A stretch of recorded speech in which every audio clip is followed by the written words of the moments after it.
Should I get married? Should I be good? Astound the girl next door with my velvet suit and Foda's hood? Don't take her to movies, but to cemeteries. Tell all about werewolf bathtubs and fourth clarinets, then desire her and kiss her and all the preliminaries, and she going just so far and I understanding why. Not getting angry, saying you must feel, it's beautiful to feel. Instead, take her in my arms, lean against an old crooked tombstone, and woo her the entire night, the constellations in the sky. When she introduces me to her parents, back straightened, hair finely combed, strangled by a tie, should I sit knees together on the third-degree sofa and not ask where's the bathroom?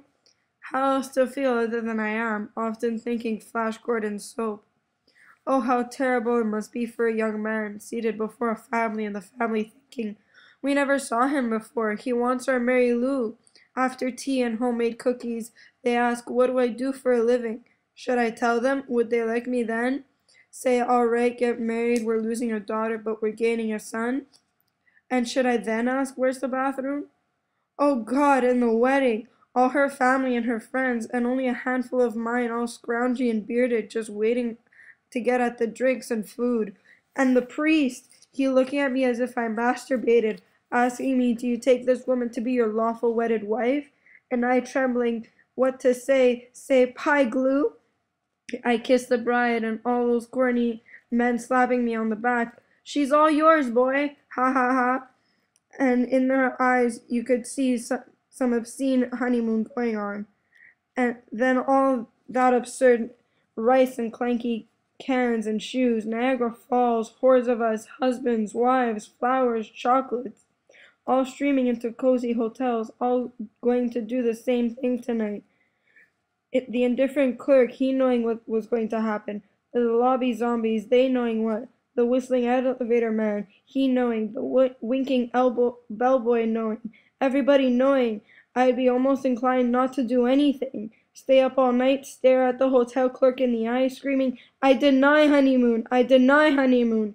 Running rampant into those almost climatic suites, yelling, radio belly, cat shovel. Oh, I'd live in Niagara forever.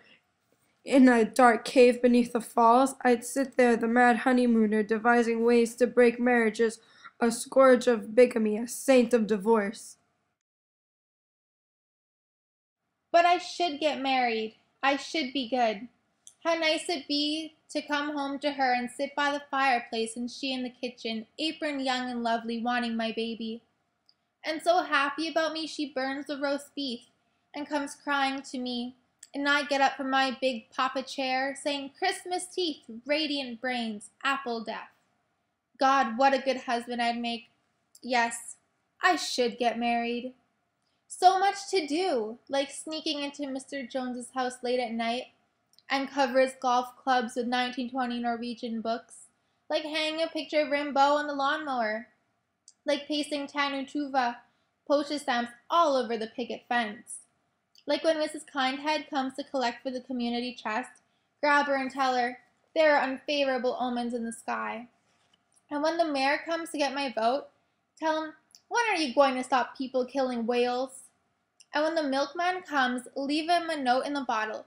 Penguin dust. Bring me penguin dust. I want penguin dust. Yes, if I should get married, and it's Connecticut and snow, and she gives birth to a child, and I am sleepless, worn up for nights, head bowed against a quiet window, the past behind me, finding myself in the most common of situations, a trembling man, knowledge with responsibility, not twig smear, not Roman coin soup. Oh, what it would be like! Surely I'd give it for a nipple of rubber tacitus, for a rattle bag of broken Bach records, tack Della Francesca all over its crib, sew the Greek alphabet on his bib, and build for its playpen a roofless Parthenon. No, I doubt I'd be that kind of father. Not rural, not snow, no quiet window, but hot, smelly New York City, 7 flights up. Roaches and rats in the walls, a fat Reichian wife screeching over potatoes, get a job. And 5 nose-running brats in love with Batman, all the neighbors all toothless and dry-haired, like those hag masses of the 18th century, all wanting to come in and watch TV. The landlord wants his rent. Grocery store, blue cross grass, and electric nights of Columbus. Impossible to lie back and dream, telephone snow, ghost parking. No, I should not get married, and I should never get married. But imagine if I were to marry a beautiful, sophisticated woman, tall and pale, wearing an elegant black dress and long black gloves, holding a cigarette hold in one hand and highball in the other, and we lived high up a penthouse with a huge window from which we could see all of New York and even farther on clearer days. No, I can't imagine myself married to that pleasant prison dream. Oh, but what about love? I forget love, not that I am incapable of love. It's just that I see love as odd as wearing shoes. I never want to marry a girl who was like my mother, and Ingrid Bergman was always impossible.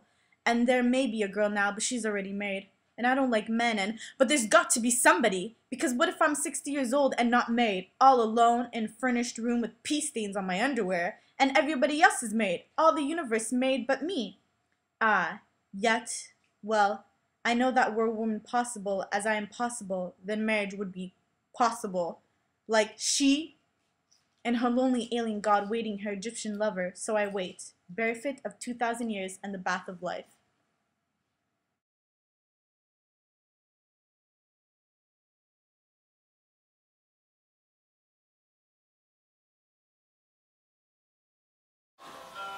Give me your dog. Okay, I want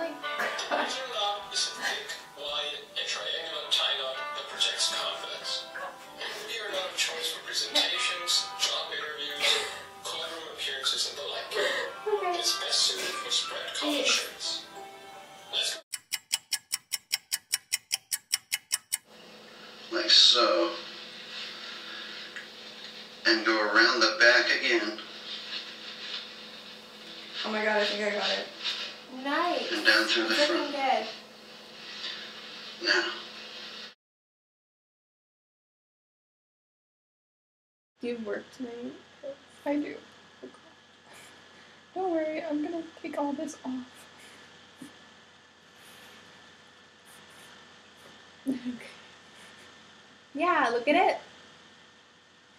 Yeah, Is it good? Do you like it? yeah, that's great. Okay, but for a lumberjack, For a lumberjack.